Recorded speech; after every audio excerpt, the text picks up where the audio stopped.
All right दोस्तों, स्वागत है आप सभी का। Welcome back to MCQ booster series. दोस्तों, आपको इस सीरीज के अंदर 11th और 12th दोनों अकाउंटेंसी और इकोनॉमिक्स के सब्जेक्ट्स के लिए एमसीक्यूज प्रैक्टिकल कॉन्सेप्ट्स के साथ कराए जाएंगे, जिससे आपकी एग्जाम की प्रिपरेशन, हाफ ईयरली और फाइनल दोनों की प्रिपरेशन बहुत जबरदस्त तरीके से हो पाए। तो मैं ये उम्मीद करके बैठा हूं कि आप इस चैनल पे आने से पहले, इस सीरीज में आने से पहले हमारे कॉन्सेप्ट बेस्ड क्लासेस देखकर बैठे होंगे, क्योंकि इस चैनल पे सारे concept based classes already uploaded हैं, तो प्लीज उनको जाके चेक करना। तो आज हम शुरू करेंगे आपकी 11th की अकाउंटेंसी की एमसीक्यू सीरीज, पहले दो चैप्टर्स की, यानी कि इंट्रोडक्शन और आपका बेसिक अकाउंटिंग टर्म्स। तो दोस्तों, शुरू करते हैं आपका पहला चैप्टर, यानी कि इंट्रोडक्शन और बेसिक अकाउंटिंग टर्म्स। अब इन दो चैप्टर्स में हमें क्या पढ़ना है दोस्तों? इन दो चैप्टर्स में आपका अकाउंटेंसी का बेस भी क्लियर हो जाएगा, और जो बेसिक टर्म्स होती हैं, जो वोकैबुलरी होती है, वो जो डिक्शनरी होती है ना, एसेट्स क्या होती है, लायबिलिटी क्या होती है, ड्राइंग्स क्या होता है, कैपिटल क्या होता है, वो सारी बातें हम इस चैप्टर के अंदर, दोनों चैप्टर्स में एमसीक्यूज के साथ, कॉन्सेप्ट्स के साथ क्लियर करेंगे। तो शुरू करते हैं आपके पहले एमसीक्यू से। मैं आपको बता दूं, स्टार्ट करने से पहले एक छोटी सी बात आपको बता दूं कि इस चैप्टर में मैं जो एमसीक्यू कराऊंगा, उनके साथ कॉन्सेप्ट्स भी बताता चलूंगा। बट फिर भी अगर आपने कॉन्सेप्ट्स अभी तक बिल्कुल नहीं पढ़े हैं, तो इस चैनल पे concept based classes already uploaded हैं सारे चैप्टर्स की, मैं आपको पहले ही बता चुका हूं। तो प्लीज उनको जाके चेक करना, ताकि आप सारे चैप्टर्स डिटेल में पढ़ पाओ और इन एमसीक्यूज को समझ पाओ।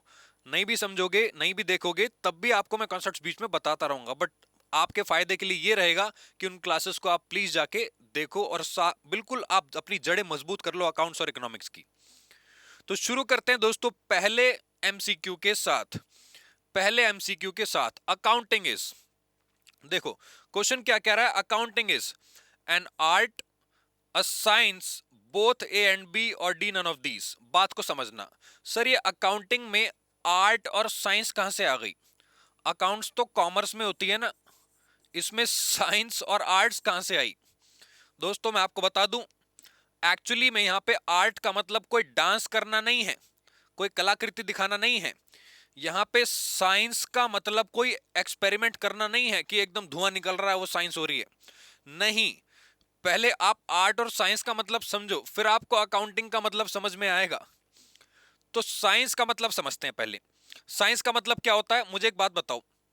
वो जो भाई साहब थे जिनके सिर पे एप्पल गिरा था, पेड़ पे से एप्पल गिरा था ना, न्यूटन। न्यूटन के सिर पे एप्पल गिरा तो उसने ग्रेविटी की खोज करी? नहीं, ग्रेविटी पहले से थी।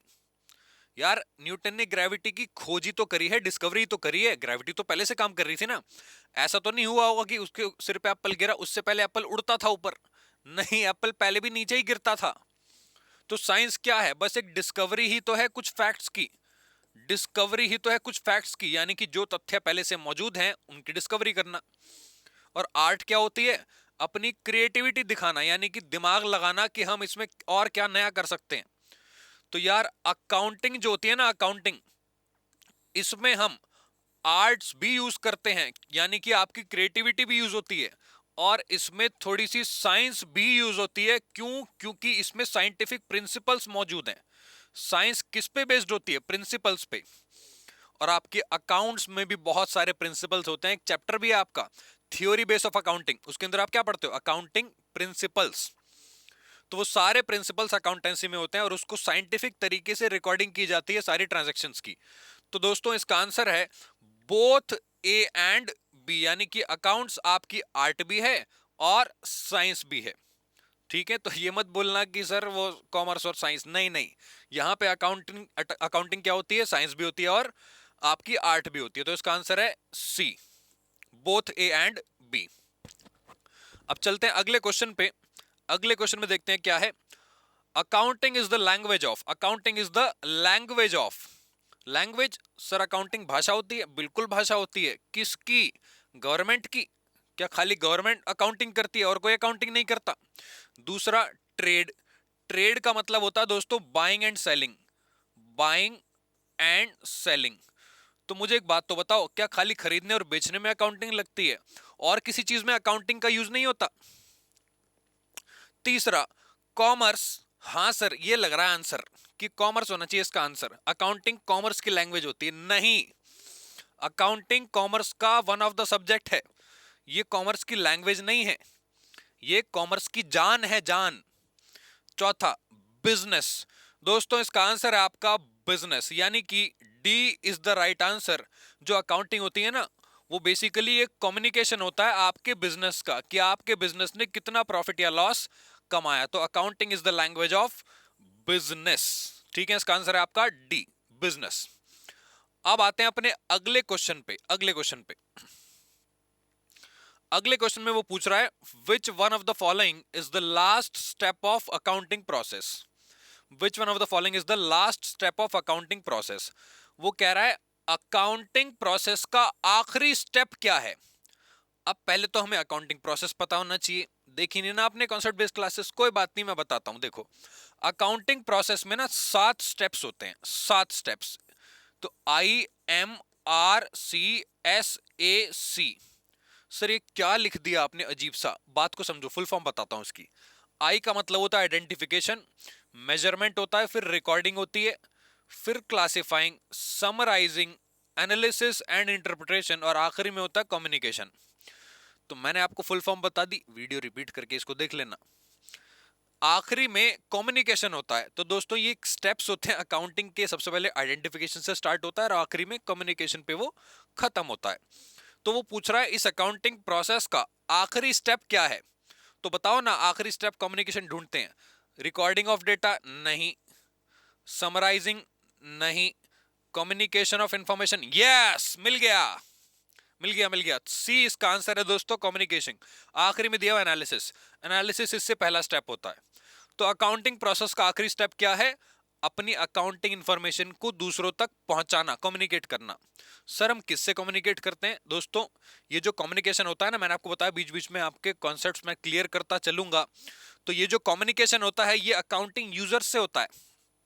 सर क्या मतलब, भाई अगर मेरे पास अकाउंट्स की इंफॉर्मेशन है, मेरा प्रॉफिट इतने करोड़ और मेरी संपत्ति इतने करोड़, एसेट्स और लायबिलिटीज, तो मैं ये किस तक पहुंचाऊंगा, ये मैं पहुंचाऊंगा अकाउंटिंग के यूजर्स तक।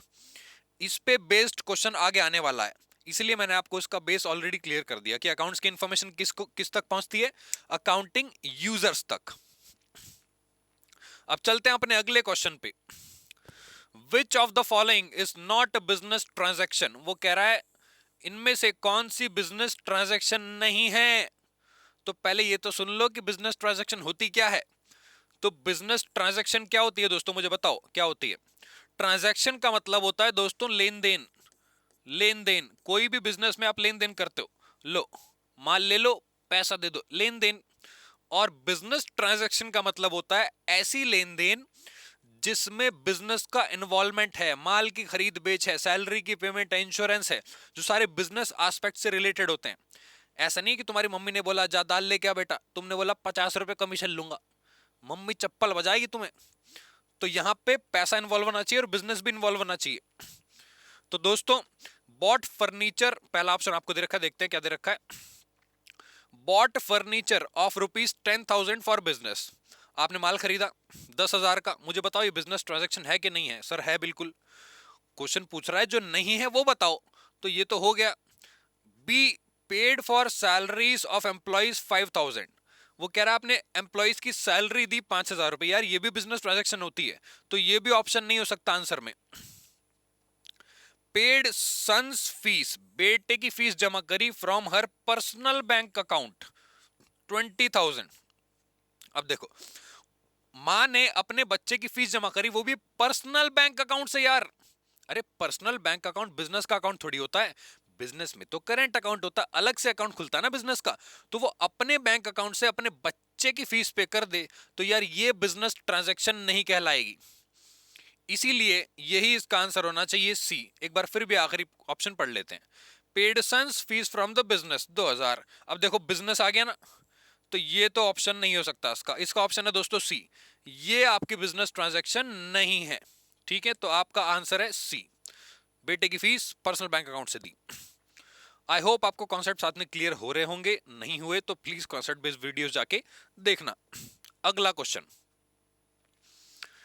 विच of the following limitations of accounting.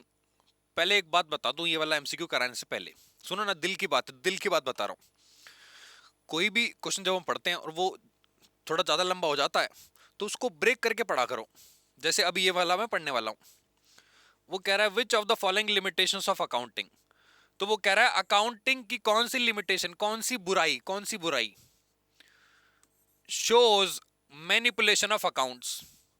Manipulation का मतलब जानते हो? वो कह रहा है अकाउंटिंग की कौन सी बुराई अकाउंट्स के मैनिपुलेशन। मैनिपुलेशन का मतलब होता है गलत तरीके से अकाउंट को दिखा देना। क्या मतलब?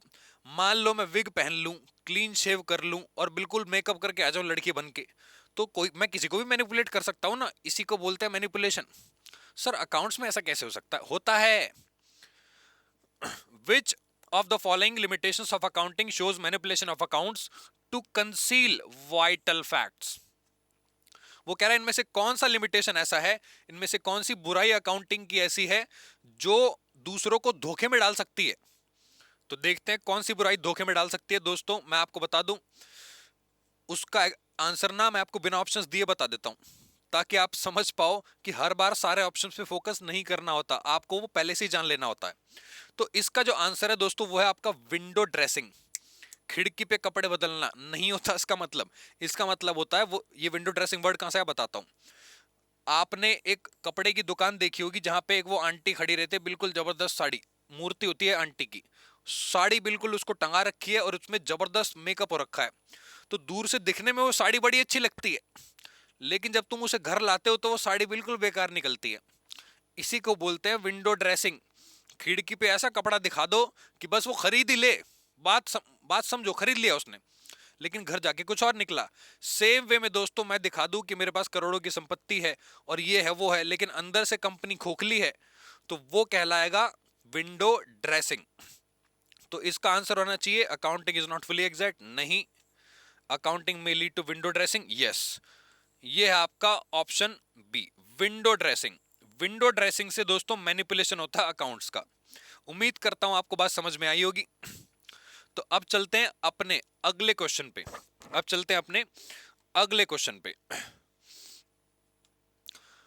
विच of the following are the internal users of business entity. वो कह रहा है बिजनेस एंटिटी के इंटरनल यूजर्स कौन से होते हैं। तो सर मैंने आपको बताया था कि यूजर्स दोस्तों, यूजर्स कौन होता है? जो कम्युनिकेट करते हैं, जिनसे हम कम्युनिकेट करते हैं अकाउंटिंग इंफॉर्मेशन को। तो यूजर यहां पे दो तरीके के होते हैं। यूजर्स ऑफ अकाउंटिंग जो होते हैं वो दो तरीके के होते हैं। सर दो तरीके के? यस। एक होते हैं दोस्तों इंटरनल यूजर्स, एक होते हैं एक्सटर्नल यूजर्स। सर ये इंटरनल एक्सटर्नल क्या होता है?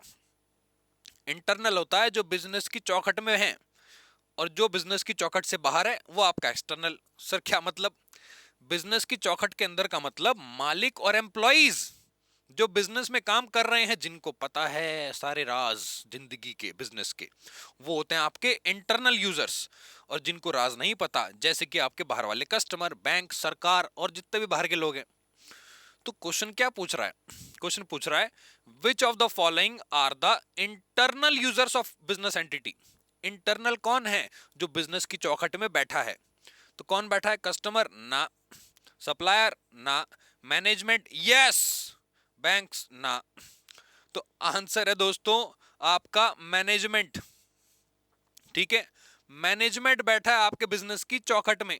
क्यों? क्योंकि उसको पता है कि हमारा प्रॉफिट कितना है और लॉस कितना है। ठीक है, तो ये था आपका क्वेश्चन नंबर 6। अब आते हैं अपने अगले क्वेश्चन पे। मैं थोड़ा सा स्पीड बढ़ाऊंगा क्वेश्चन करने की ताकि हम सारे कवर कर पाए।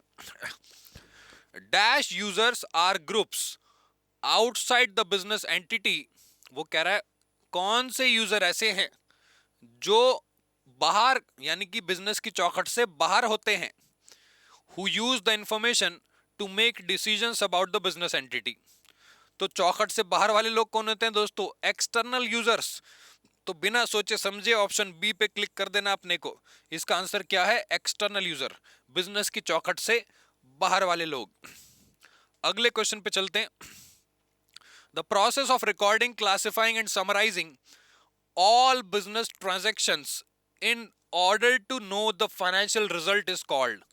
दोस्तों ये आपकी अकाउंटिंग की डेफिनेशन है। ये आपकी अकाउंटिंग की डेफिनेशन है। इसका मतलब इसका जो आंसर है वो है आपका ऑप्शन बी, क्योंकि इसी में आपके 7 स्टेप्स इन्वॉल्व हैं अकाउंटिंग के, IMRC SAC। सर ये बार बार आप इस टर्म का यूज करते हो, इसको बताओ ना कभी जिंदगी में। बताऊंगा, किसी और क्लास में बताऊंगा डिटेल में, क्योंकि आपने हमारे कॉन्सेप्ट बेस्ड क्लासेस नहीं देखी, तो इसलिए आपको नहीं पता। जिन्होंने देख रखी है उनको पता है।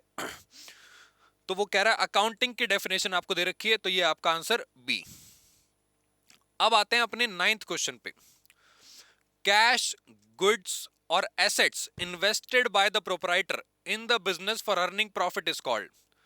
तो वो कह रहा है जो भी आपने इस्तेमाल किया, कैश, गुड्स और assets invested by the proprietor. Sir ये प्रोपराइटर कौन होता है? प्रोपराइटर होता है ओनर। मालिक ने बिजनेस में कुछ भी डाला, प्लेट, कटोरी, चम्मच, कैश, बैंक, फिक्स्ड एसेट्स, कुछ भी बिजनेस में मालिक डालेगा दोस्तों, वो क्या बनेगा? कैपिटल। तो इसका आंसर देखते हैं कहां है। Profit, fixed assets, none of these नहीं दोस्तों, इसका आंसर है कैपिटल। कैपिटल क्या होती है? जो भी बिजनेस में ओनर ने इन्वेस्ट किया, चाहे कुछ भी डालेगा, वो सब कुछ जो भी डालेगा वो बनेगा आपकी कैपिटल। तो इसका आंसर था आपका बी। अब आते हैं अपने अगले क्वेश्चन पे। अगला क्वेश्चन देखते हैं आपको क्या दे रखा है। अगला क्वेश्चन देखते हैं आपको क्या दे रखा है। गुड्स और कैश, गुड्स और cash withdrawn by the proprietor for personal use is called. वो कह रहा है मालिक ने कैश या माल निकाल लिया पर्सनल यूज के लिए। सबसे पहले तो इस क्वेश्चन पे लिख दो 14 फरवरी। 14 फरवरी। अब मैं तुम्हें उदाहरण के साथ समझाता हूं। मान लो 14 फरवरी का दिन था और एक आदमी था चुन्नू। उसने उसकी उसकी दुकान थी टॉय शॉप। Toy shop. उसने एक टेडी बियर निकाल लिया दोस्तों। टेडी बियर निकाल लिया और टेडी बियर के साथ कुछ पैसा भी निकाल लिया। वो पैसा वो बिजनेस से निकाल के गया किसी से मिलने। टेडी बियर गिफ्ट में दिया, पैसा भी दिया। पैसा किसका था? बिजनेस का। वो बिजनेसमैन ने पैसा निकाला पर्सनल यूज के लिए। इस डेट को आप कुछ भी समझो, वो आपकी चॉइस है, आपकी नॉलेज, आपकी स्किल्स। मैं नहीं जानता आपने क्या समझा। तो पर्सनल यूज के लिए जो भी पैसा बिजनेस से निकाला जाएगा उसको क्या बोला जाएगा? ड्रॉइंग्स। क्योंकि ड्रॉ करने को, विड्रॉ करने को क्या बोलते हैं? पैसा निकालना। तो उसने बिजनेस से क्या किया? ड्रॉ। इसका मतलब ये कहलाएगा आपकी ड्रॉइंग्स।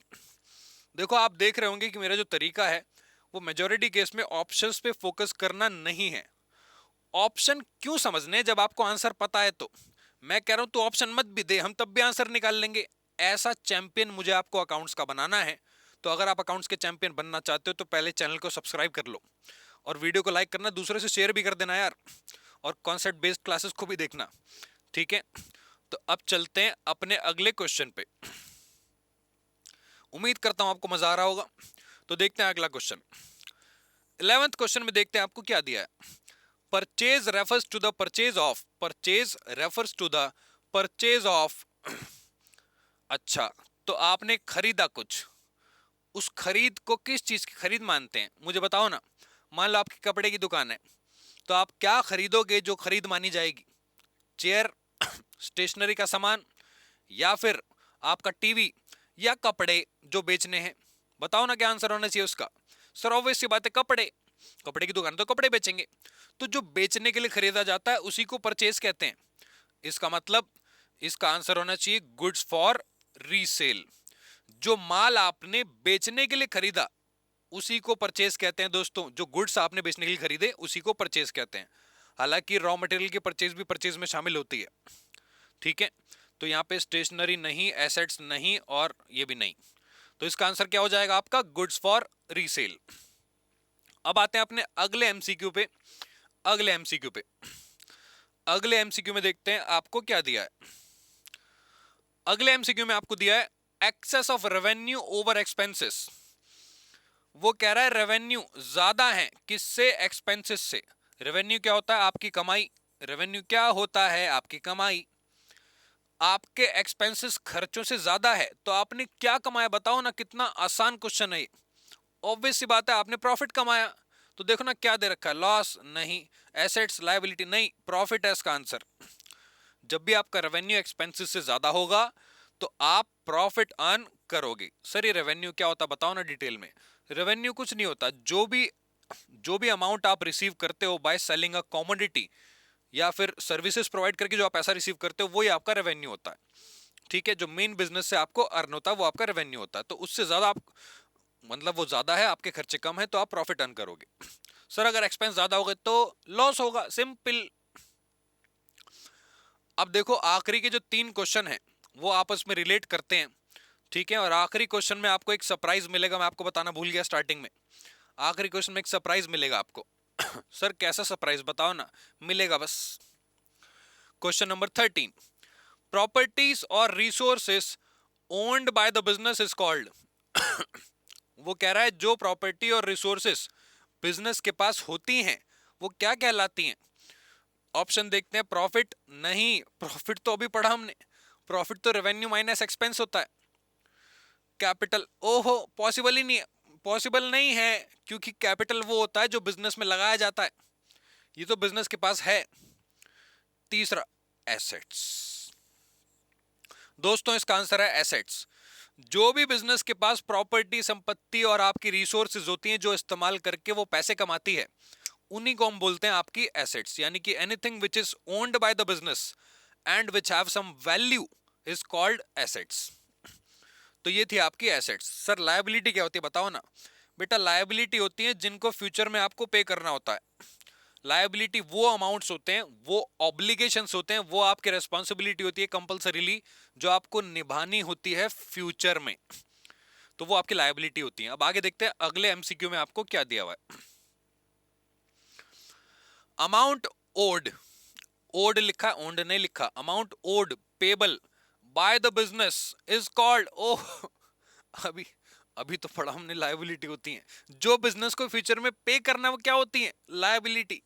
तो बताओ, आंख बंद करके नहीं, मतलब आंख खोल के करना, डी आंसर है इसका, लायबिलिटीज। ठीक है, तो अमाउंट जो पे करना होता है बिजनेस को, उसको क्या बोलते हैं, आपकी लायबिलिटीज। उसका आंसर है आपका लायबिलिटीज। ठीक है, उम्मीद करता हूं आपको क्वेश्चन समझ में आ रहे होंगे। अब आखिरी क्वेश्चन आ चुका है, तो बिल्कुल पेटी पेटी कह रहा हूं, सीट बेल्ट बांध लो, और आखिरी क्वेश्चन में जबरदस्त आपको लर्निंग भी मिलेगी और अर्निंग भी मिलेगी। सर अर्निंग कैसे मिलेगी अभी बताऊंगा। अगला क्वेश्चन, आखिरी question, dash is the discount usually allowed by the wholesaler to the retailer computed on the list price or invoice price।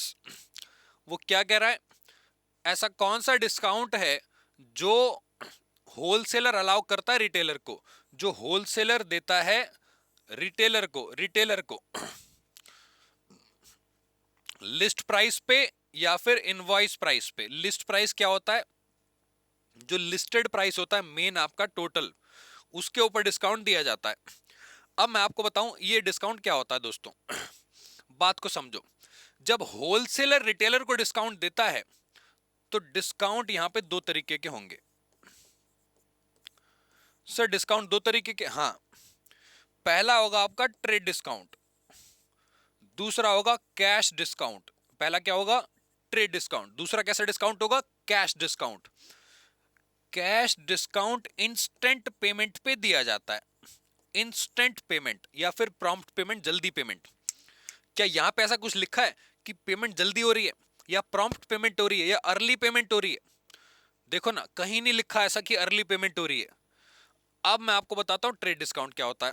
ये जो डिस्काउंट होता है दोस्तों, ये होलसेलर देता है रिटेलर को ज्यादा क्वांटिटी या ज्यादा अमाउंट में माल खरीदने के लिए, टोटल अमाउंट पे। क्या बोल दिया मैंने, फिर से बता रहा हूं। जब होलसेलर रिटेलर को ज्यादा भारी क्वांटिटी में माल खरीदने के लिए या भारी अमाउंट में माल खरीदने के लिए जो डिस्काउंट देता है टोटल प्राइस पे उसको बोलते हैं आपका ट्रेड डिस्काउंट। तो अभी तो आपने पढ़ा कि होलसेलर जो रिटेलर को डिस्काउंट देता है लिस्ट प्राइस इनवॉइस प्राइस पे, उसको क्या बोला जाएगा बताओ ना, उसको बोला जाएगा आपका बी, ट्रेड डिस्काउंट। तो उम्मीद करता हूं क्वेश्चन आपको समझ में आया होगा। सर वो आपने बोला था सरप्राइज कुछ बचा हुआ है एंड में, तो दो ना थोड़ा सा देता हूं। एक तीसरे तरह का डिस्काउंट होता है दोस्तों, एक और स्लाइड खोलनी पड़ेगी। एक तीसरे तरह का डिस्काउंट होता है, ठीक है, तीसरे तरह का डिस्काउंट, यहां लिख देता हूं, third type of discount. Third type of discount, sir वो थर्ड टाइप क्या होती है? वो थर्ड टाइप आपको ढूंढ के लानी है और कमेंट करके बताना है कि तीसरे टाइप का डिस्काउंट कौन सा होता है। किताबों में हो सकता है ना मिले, ठीक है, तो वो थर्ड टाइप का जो डिस्काउंट है वो आपको कमेंट करके बताना है, तभी मैं आपको नेक्स्ट क्लास में वो बताऊंगा, अदरवाइज मैं आपको नेक्स्ट क्लास में भी नहीं बताऊंगा अगर आपका कमेंट नहीं आया तो। ठीक है, तो ये आपके अगली क्लास तक का सस्पेंस रहेगा कि तीसरा डिस्काउंट कौन सा होता है। ठीक है, तब तक के लिए थैंक यू वेरी मच, मिलते हैं आपसे अगले सेशन में, तब तक के लिए take care and bye bye. Hello बच्चों, कैसे हैं आप?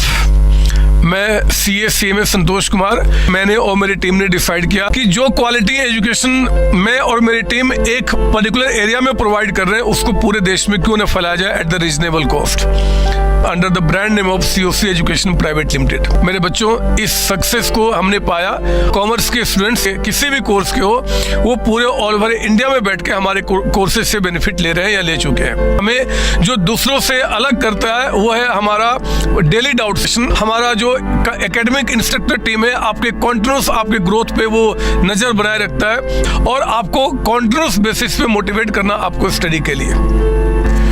मेरे बच्चों, कुछ रिव्यूज पूरे ऑल ओवर इंडिया से आए हैं, मैं चाहता हूं कि वो आपसे शेयर करूं। This is Komal Mishra of class 11. I am Vishal, preparing for CA Foundation. Hello, my name is Anshika and I'm doing CA Intermediate. Ayaz from Bihar, student of CUC since class 11th and now in Foundation. I have purchased my CMA intermediate classes from CSC Education. Hi everybody, this is Rahul. I am currently pursuing a CMA finals. मैंने YouTube पर पहली बार संतोष sir का class देखा, उनके पढ़ाने का तरीका मुझे बहुत ही पसंद आया। Very thankful to Santosh sir. He is really a very nice teacher. अगर मैं संतोष सर के टीचिंग स्टाइल के बारे में बात करूँ तो आपको महसूस ही नहीं होगा कि आप वीडियो क्लासेस में बैठो, आप लाइव क्लासेस में बैठो। Santosh sir has cleared all my doubts and he gives a very तगड़ा concept over accountancy. Thanks to COC, my concepts are pretty clear, my doubts get clear right away and I'm even able to score a good mark. इसलिए मैं संतोष sir का दिल से thank you so much कहना चाहता हूँ। आइए आप भी हमारे साथ ज्वाइन करें और सक्सेस के पाथ पे आप भी हमारे साथ अपने सपनों